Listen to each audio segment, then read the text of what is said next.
Mac, obviously, with Dak Prescott as the quarterback, there are a ton of people in Mississippi that either have been Cowboys fans or are more recent Cowboys fans because of Dak Prescott.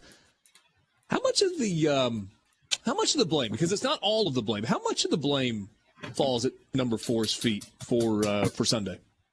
It's a good question. I think one of the things that he's done really well, and I give a lot of credit to him, is he's curried a lot of goodwill because he's such a good guy. And I know people in Mississippi are familiar with that because of his long career there at Mississippi State. But he's treated people respectfully. He's been a pro. He's just been a really decent guy. And he's played really well. I mean, you can't obviously, you're not going to get these kinds of good feelings if you don't play well. But he has played really, really well.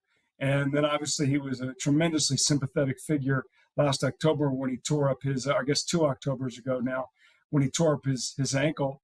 And when he came back, when he came back in week 1 against Tampa, he looked amazing. And from week 1 until he threw that game-winning touchdown pass at New England, he was an MVP candidate. He looked so good. I mean, he was throwing darts. He was throwing dimes. He was throwing passes that you thought, holy cow, we haven't seen anybody around here make those kind of passes since Troy Aikman.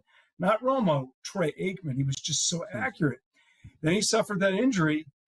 He had a 2-week break because they had the bye, and then they had the week off. That they gave him a week off against Minnesota that they won on Sunday night with Cooper Rush. And he wasn't the same. Now, there are a lot of injuries in between there. You got the ankle, you got 2 surgeries, you had the shoulder injury, then you had the calf injury. And I want to believe that the injuries led to his erratic performance from week 7 through, I guess, Sunday. But you ask a good question. How much of this is on him? It's a quarterback league. All of the rules have gone towards the quarterback. And he didn't play very well on Sunday. He didn't. And now there are extenuating circumstances. The line wasn't very good, but the bottom line is that defense gave the offense a chance to take the lead twice in the 4th quarter, and they didn't do it. That's a quarterback. And I'm sorry, as much as I like the guy and I want to see him succeed for all of the right reasons, he just flat didn't get it done, and it stinks. Ezekiel Elliott, that contract is, I mean, you talk about one that feels like it's just a burden, a yoke around the neck of kind of the Cowboys, but I guess they felt like they had to do it. Is it injuries there? Is there something else? Because I think back to that first year when the offensive line was so good and he was so incredibly dynamic and how that helped Dak Prescott. For sure. And yet now it's like there's no running game. There's not, and the line's not very good. Tyron Smith, the left tackle, is not the same anymore, and they've got a decision to make. The interior of the line, other than really Zach Martin, was erratic. That offensive line is living off past performance. And Zeke Elliott suffered an injury in October, and he played through it, suffered a torn PCL, which, I talked to a sports orthopedic surgeon today, and basically he said he's going to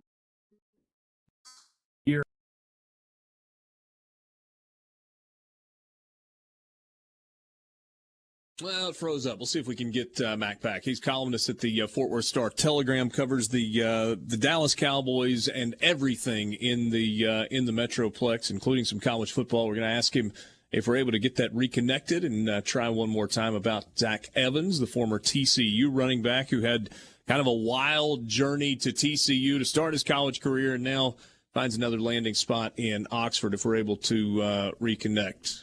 We good there, Borky, or no? Not working.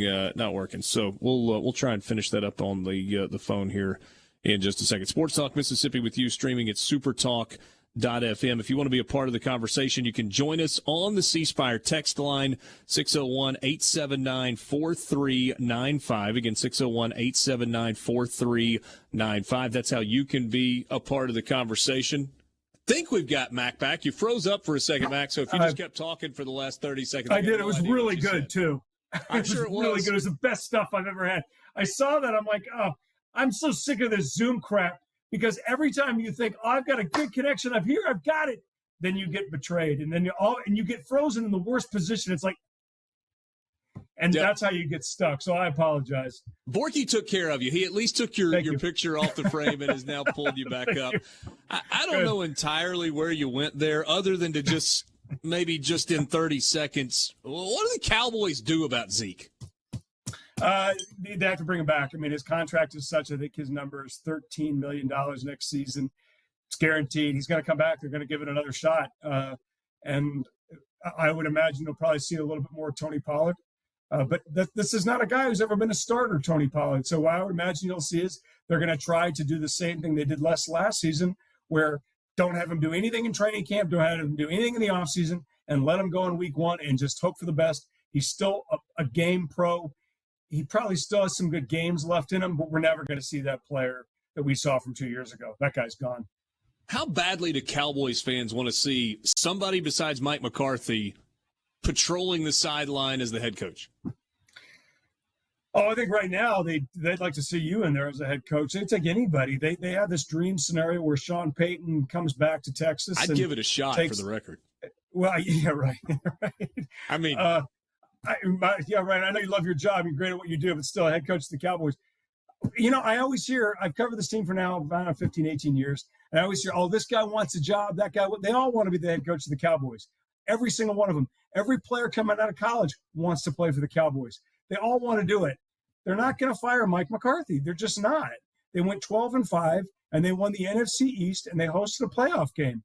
That usually gets a guy an extension, not a pink slip. And this is the first time they've made the playoffs since the 2018 season.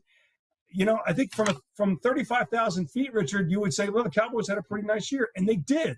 But once you get in the weeds on it, you would say, whoa, wait a minute. They didn't really beat any good teams. They didn't, but they beat the teams they beat, and their finish was troublesome, and their playoff game was so bad. Every home team in NFL opening wildcard weekend won this weekend, but the Cowboys. And they have a lot of questions, just like every team does in the offseason. You're going to have about 30% roster turnover. You're going to lose some really good players, and you're going to have to hope that Dak Prescott and Mike McCarthy can do differently in 2022 what they didn't do in 2021. Reality of it is, last time the Dallas Cowboys made the playoffs in consecutive seasons was 2006 and 2007. The last time the Dallas Cowboys, I've written this down, the last time the Dallas Cowboys won 10 games in consecutive years was 95-96. The last Dallas Cowboys head coach to make the playoffs in consecutive years was Chan Gailey in 97 and 98. That's how long it's been and what the Cowboys are up against to repeat the kind of season that they just had here in 2022. In fairness, those other 5 teams didn't have the sun in their face like the Cowboys did. Oh, my God. I mean, the sun. And remember this. The officials were out to get them. Yeah. The officials. Yeah. It's the officials' fault. In fact, I don't know why you didn't ask me about that. Why do the NFL officials and the NFL hate the Dallas Cowboys? I don't know. I can't answer that, but it's clearly obviously did. We've got a minute and a half left, which is not nearly enough time to get really deep into Zach Evans. There were some people in Mississippi that thought you were a clown for the column that you wrote. I'm not really sure what you wrote that just really rankled people's feathers so much. Neither do I. You saw him at TCU. Yep. He's a different kind of spirit, if you will. What's Ole Miss getting in Zach Evans? A really talented player. I mean, look, he was the highest-rated running back and I think the highest-rated recruit coming out of high school for a long time. But if you go back and look at his recruiting process, it's a lot of drama mama crap. And it didn't really end when he went to college. I mean, look, this was a guy who was suspended for the state championship game by his high school coach. That doesn't just happen. And he had been suspended for a previous game in his senior year. We're not talking about some bad player. We're talking about one of the best players in the United States is suspended by his high school coach. Then he goes to Georgia, right? Now go back and look I'm just basing all this off of what people I've talked to at TCU and his recruiting process. Yeah. It's a lot of drama mama stuff. He goes to Georgia. He's there for like a week, and Georgia says, you know what? Go be good someplace else. They let a 5-star recruit out the door. Now, it's Georgia, so you can do that. But it's still, you're not talking about some nobody. You're talking about one of the best players in the United States. You're like, you go be good someplace else. Yeah. TCU takes him, and he's pretty good, and he's super talented. But I kept hearing the same thing. Great kid, goes to class, has good grades, and there's just a lot of noise. So I expect you to see Richard at Ole Miss and Oxford, good player, touchdowns, and drama.